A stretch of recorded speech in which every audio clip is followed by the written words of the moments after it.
राजस्थान आज भारत में सयाहों की सबसे फेवरेट डेस्टिनेशन है। लेकिन राजस्थान का शहर अजमेर तकरीबन 1000 बरसों से लाखों करोड़ों लोगों की अकीदत का मरकज है। अजमेर में हजरत ख्वाजा मोइनुद्दीन चिश्ती रहमतुल्लाह अलैह की दरगाह भारत में मुसलमानों का सबसे बड़ा दीनी मरकज है। हिंदन नबी हज़रत ख्वाजा मोइनुद्दीन चिश्ती के शहर अजमेर शरीफ में है। कहा जाता है कि इस शहर की बुनियाद 7वीं सदी ईस्वी में राजा अजयपाल चौहान ने डाली थी। उन्होंने इसका नाम अजय मेरो यानी सर न होने वाली पहाड़ी रखा था। उसके बाद ये अजमेर बन गया। लेकिन जब 12वीं सदी ईस्वी में इस सरजमीन पर हज़रत ख्वाजा गरीब नवाज के कदम पड़े तो अजय मेरो अजमेर भी नहीं रहा बल्कि अजमेर शरीफ बन गया। मुल्क की हर रियासत से ही नहीं, पाकिस्तान और बांग्लादेश से बल्कि दुनिया के कोने कोने से हर साल लाखों की तादाद में अकीदतमंद इस दरगाह पर हाजिरी देते हैं। इनमें अमीर, गरीब, हिंदू, मुसलमान सब शामिल होते हैं। हर रोज यहाँ हजारों लोग अपनी मुरादें पाने के लिए मन्नतें मांगते हैं, चादरें चढ़ाते हैं, दुआएं करते हैं, कुरान की तिलावत करते हैं और तस्बीह हाथ में लिए खुदा का जिक्र करते रहते हैं। लेकिन उर्स के दिनों में यहाँ तिल धरने को जगह नहीं होती। जनूबी एशिया के हर इलाके और दुनिया के हर खित्ते से लोग यहाँ आकर लाखों की तादाद में जमा होते हैं। उर्स की तकरीबात 6 रोज तक जारी रहती हैं। हिंदू हो, मुसलमान हो, सिख हो, ईसाई हो, कोई भी हो, गरीब नवाज की बारगाह में आता हो, फैज़ा रूहानियत हासिल करता हो, गरीब नवाज की बारगाह में अपने मकसद और मुराद पूरे करने के लिए दुआएं करता है। उनकी मुरादें मन्नतें पूरी होती हैं।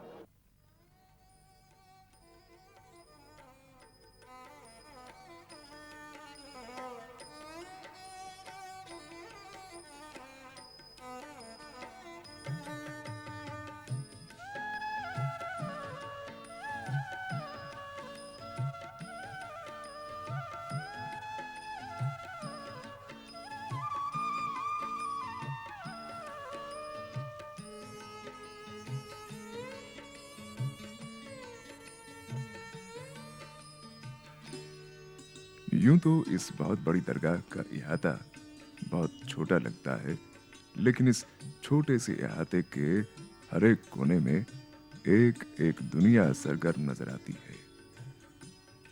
पिछले 1000 वर्षों में भारत पर जितने भी हुक्मरान हुए तकरीबन सब ने यहाँ हाजिरी दी और मुख्तलिफ तामीरात की सूरत में अपनी यादगारें छोड़ दी। दरगाह की तामीर दिल्ली के सुल्तान अल्तमश ने शुरू की और इसे दूसरे मुगल शहंशाह हुमायूं ने मुकम्मल करा लिया।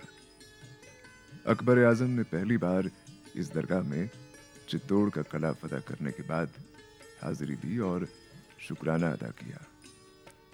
वो तकरीबन हर साल इस दरगाह पर हाजिरी दिया करता था और बाज हवालों के मुताबिक आगरे से अजमेर तक पैदल सफर किया करता था। दरगाह के इहाते में संगमरमर की मस्जिद शाहजहां ने 17वीं सदी ईस्वी के वस्त में तामीर करवाई। 11 मेहराबों वाली ये मस्जिद दरगाह के मगरिब की तरफ वाक़ई है। इन देगों की तारीख भी सदियों पुरानी है।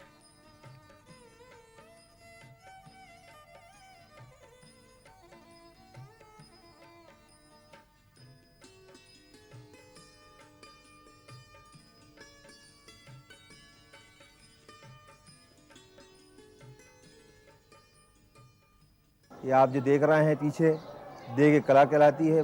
पीछे जो इसकी छोटी देग है, देग खुर्द कहलाती है। बादशाह अकबर की नज़र की हुई है। 400 साल पुराना बर्तन है ये, और दुनिया का सबसे बड़ा बर्तन है जिसमें न्याज बनता है।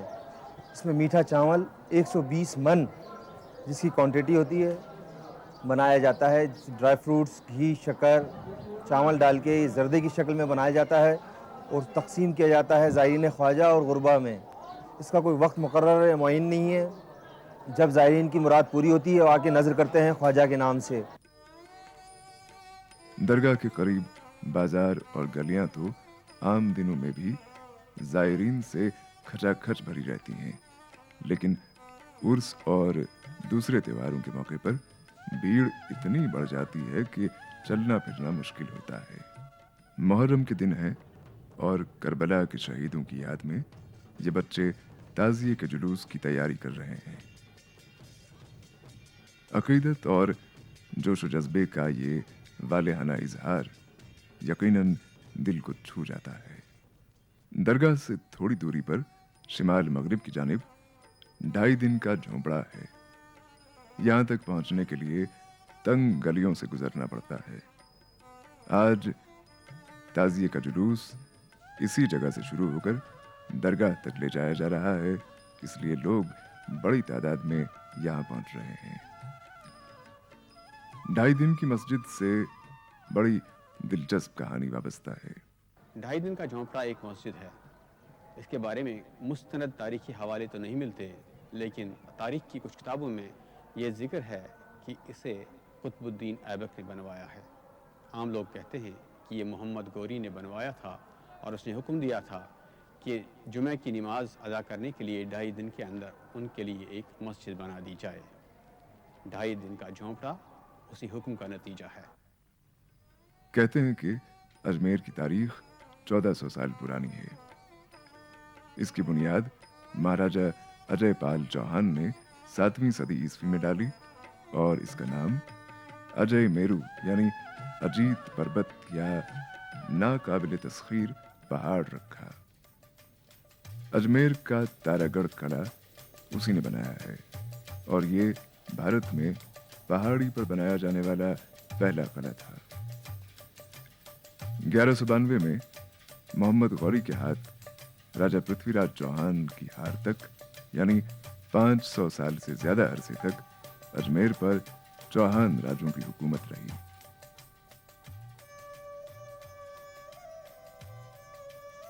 यह शहर भारत की गंगा जमनी तहजीब और हिंदू मुस्लिम भाईचारे का एक नमूना है।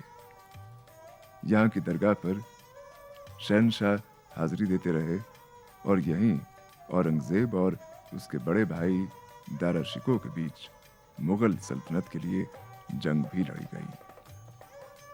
ये एक जैन पाठशाला थी जिसे 1153 में तामीर किया गया था।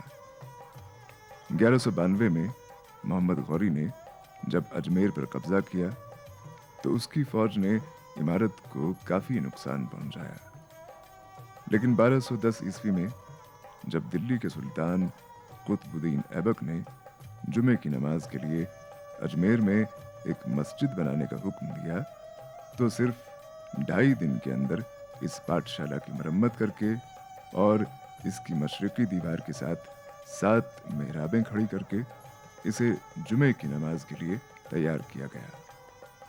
आज अजमेर एक खासा बड़ा शहर है जिसमें हर मजहब की बेशुमार इबादतगाहें हैं। अजमेर से 11 किलोमीटर की दूरी पर पुष्कर का छोटा सा कस्बा है जो एक बड़े सियाहती मरकज में तब्दील हो गया है। पुष्कर एक छोटी सी वादी में वाक़ है जिसके चारों ओर पहाड़ हैं। अजमेर और पुष्कर के दरमियान जो पहाड़ आता है उसका नाम नाग पहाड़ है। अजमेर से पुष्कर जाने वाला पेचदार रास्ता इसी पहाड़ पर से होकर गुजरता है। इन पहाड़ों और इन पर नजर आने वाली झाड़ियों और पेड़ों के साथ कई किस्से लोगों ने वाबस्ता कर रखे हैं। कुछ का कहना है कि बरना और चित्रावल पेड़ बिच्छुओं से उगे हैं और उन्हें यकीन है कि बरना की लकड़ी पीसकर बिच्छू के डंक की जगह लगाई जाए तो जहर का असर जाइल हो जाता है। रेगिस्तान सुबह सूरज निकलते वक्त, फिर शाम ढलने को सबसे ज्यादा खूबसूरत लगता है। लेकिन जो पहली बार ये नज़ारा देख रहा हो, उसके लिए गर्मी के बावजूद दिन में भी ये नज़ारा खासी कशिश रखता है। पुष्कर की पहचान यहाँ की झील है। हिंदू अकीदे के मुताबिक कायनात बनाने वाले ब्रह्मा ने यज्ञ करने के लिए एक मौजू और मुनासिब जगह की तलाश जब शुरू की, तो इस जगह उनके हाथ से कमल का एक फूल गिर गया। जिस जगह कमल का फूल गिरा, वहीं पुष्कर की झील वजूद में आई। कहा जाता है कि कार्तिक पूर्णिमा को इस सरोवर में स्नान करने से कई सदियों के यज्ञ के बराबर पुण्य हासिल होते हैं। झील के किनारों पर बने हर घाट से अपनी खुसूसियात वाबस्ता हैं। कहीं नहाने से दानाई मिलती है, किसी घाट से खूबसूरती, किसी से कोढ़ का इलाज और कहीं से औलाद हासिल होती है। पुष्कर भारत के बड़े तीर्थ स्थानों में शामिल है। मुल्क के मुख्तलिफ हिस्सों में भगवान ब्रह्मा के मंदिरों की कमी नहीं, लेकिन पुष्कर का मंदिर उनके श्रद्धालुओं के लिए सबसे बड़ा तीर्थ स्थान है।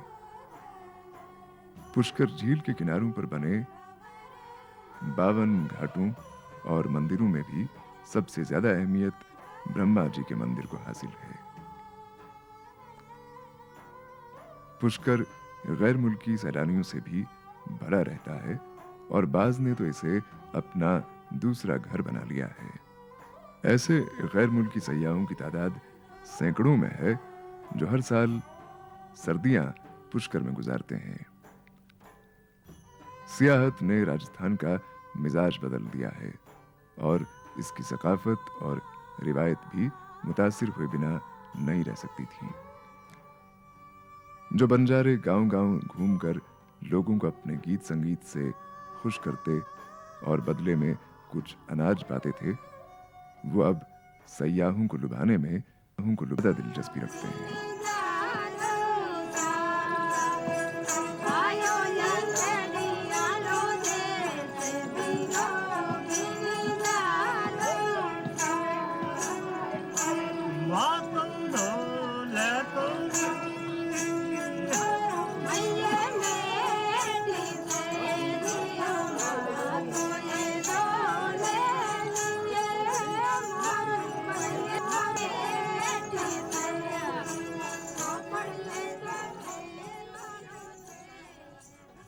पुष्कर का पशु मेला, जिसमें हर किस्म के मवेशी बेचे और खरीदे जाते हैं, कैमल फेयर के नाम से पूरी दुनिया में मशहूर है। ये मेला हर साल कार्तिक पूर्णिमा के दिनों में लगता है। इसके लिए हमें भी तकरीबन 10 महीने इंतजार करना पड़ेगा। लेकिन सुना है कि रेगिस्तान में बंजारों ने एक छोटा सा बाजार सजाया है, इसलिए हम ये मेला देखने चल पड़े। न बाजार बड़ा है और न कोई भीड़, लेकिन दुकानदार और खरीदार दोनों खुश हैं। इन बाजारों का एहतमाम कुछ ऐसी NGOs करती हैं जो बंजारों और दूसरी पिछड़ी जाति के लोगों की बहबूद के काम में मसरूफ।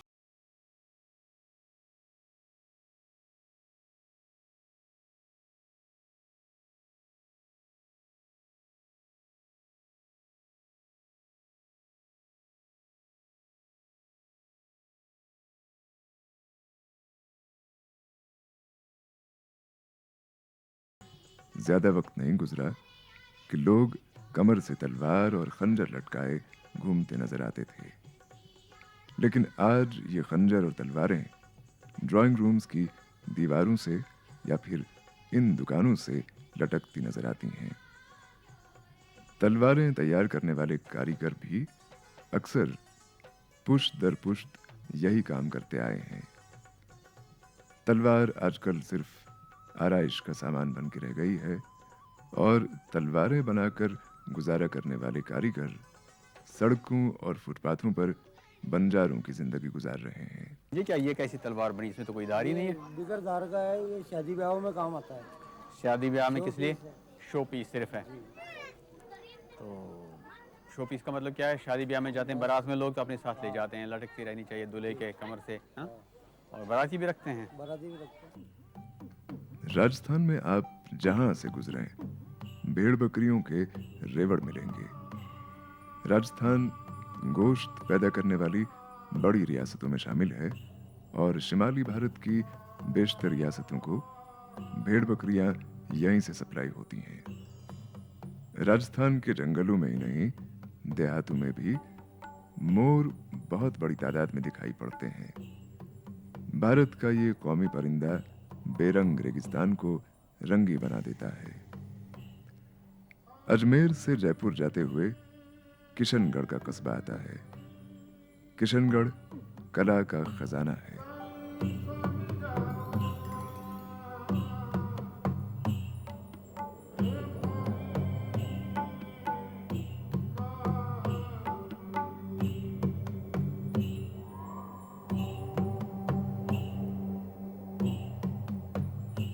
यह शहर सदियों से दुनिया भर में अपनी मिनिएचर तस्वीरों की कला के लिए मशहूर है। 18वीं सदी ईस्वी में राजा सतवंत सिंह की सरपरस्ती की वजह से किशनगढ़ का मिनिएचर आर्ट काफी तरक्की पा गया और यहाँ बनी सजी संवरी राधा की खूबसूरत तस्वीर बनी ठनी के नाम से खास तौर पर पूरी दुनिया में मशहूर हुई। वैसे किशनगढ़ कला पर कृष्ण लीला ही छाई होती है। आज किशनगढ़ संगमरमर की दस्तकारियों के लिए मशहूर है। शाहराह के दोनों जानिब एक नई मार्केट वजूद में आई है, जहां संगमरमर के बने हुए मुख्तलिफ नमूने रोजाना सैकड़ों बल्कि हजारों सयाहों को अपनी तरफ खींच लेते हैं।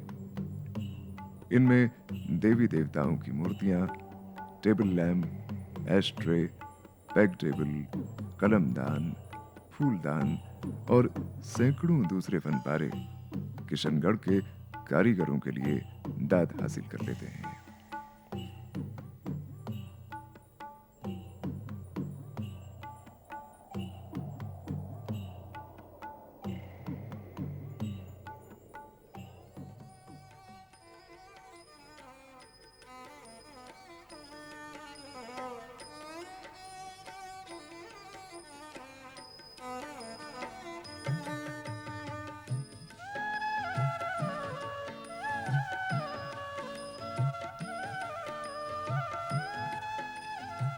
हमारा अगला पड़ाव है भरतपुर। भरतपुर राजा सूरजमल ने 1733 में बसाया। उससे पहले यहाँ एक छोटा सा कला था। सूरजमल राजा विदान सिंह का गोद लिया हुआ बेटा था। उसने अपनी काबिलियत के जौहर पहली बार भरतपुर का कला फतह करने से ही दिखाए।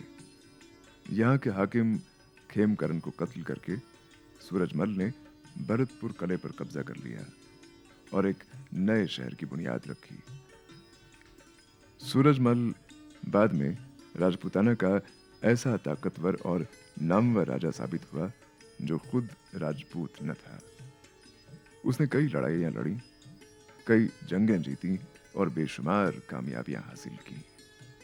आज के भरतपुर की कहानी 400 साल से ज्यादा पुरानी ना हो, लेकिन इस जगह बहुत बड़ी बस्ती 7000 साल पहले भी आबाद थी। महाभारत के दौरान भरतपुर के हुक्मरां पांडवों के साथ थे, लेकिन इससे पहले रामायण के दौर के साथ भी भरतपुर जुड़ा हुआ है और इसे भगवान राम के भाई भरत की निस्बत से याद किया जाता है। आज भरतपुर दुनिया भर में केवलादेव नेशनल पार्क की वजह से मशहूर है। परिंदों की इस पनाहगाह को यूनेस्को ने वर्ल्ड हेरिटेज साइट करार दिया है। भरतपुर के इस नेशनल पार्क को केवलादेव नाम यहां मौजूद केशव मंदिर से मिला है और घना इसे यहाँ के घने जंगल की वजह से कहते हैं। आज से निस्फ सदी पहले तक बड़े लोग यहाँ परिंदों, खासतौर पर आवी बतख के शिकार के लिए आया करते थे, लेकिन 1956 में इसे परिंदों की पनाहगाह करार देकर यहाँ शिकार करना मना करार दिया गया। बाद में इसे नेशनल पार्क का दर्जा मिला। इस पार्क में 375 परिंदों की अक़साम पाई जाती हैं, जिनमें बाज साइबेरिया, यूरोप, चीन और तिब्बत जैसे दूर मकामात से यहाँ सर्दियों में आते हैं। हर साल मेहमान परिंदों की लिस्ट में नए मेहमान शामिल होते हैं और पार्क के अंदर ही बच्चा कशी करने वाले परिंदों की अक़साम अब 132 तक पहुंच गई है। पार्क में मौजूद बबूल और कदम के इन पेड़ों पर हर साल बरसात से पहले हजारों परिंदे घोंसले बनाकर अंडे देते हैं और बच्चे निकालते हैं। अब के यहाँ सूखा पड़ा है, पार्क में पानी ना होने के बराबर है, जिससे परिंदों की तादाद भी कम हो गई है।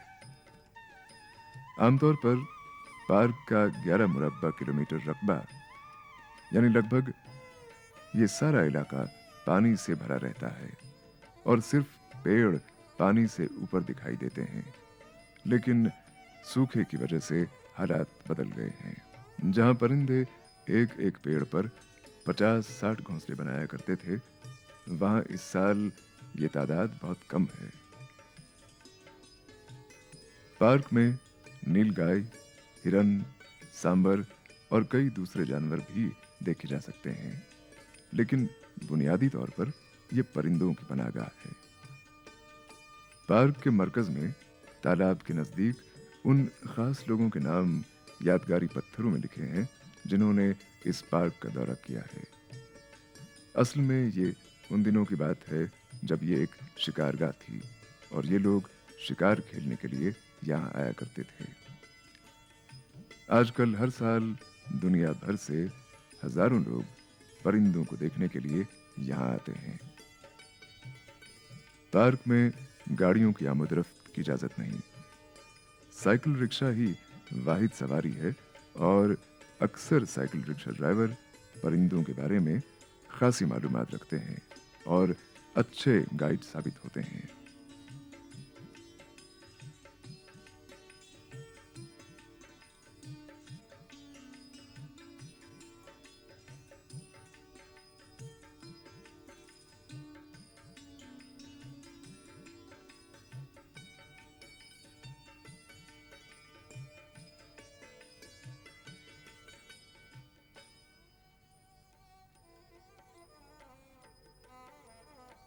राजस्थान में जयपुर शहर के गिर्द जो पहाड़ियों का सिलसिला है, उसके दामन में कई छोटी वादियां मौजूद हैं। ये जयपुर से लगभग 15-20 किलोमीटर के फासले पर हैं। इन्हीं में से एक वादी है गलता वादी, जो राजस्थान के लोगों के लिए काफी अहमियत की हामिल है।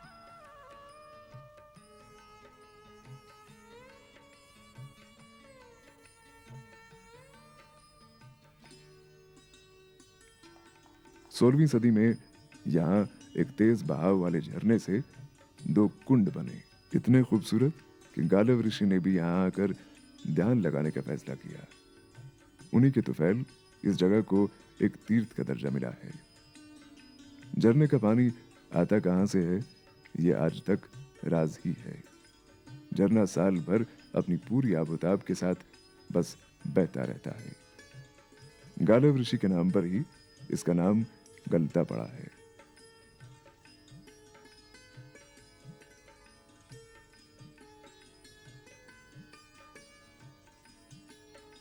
राजा सवाई जयसिंह ने खूबसूरत इमारतों से इस वादी की दिलकशी में 4 चांद लगाए। वक्त गुजरने के साथ साथ अलबत्ता इमारतों की दीवारों पर बनी ये दीदाजेब तस्वीरें फीकी पड़ने लगीं।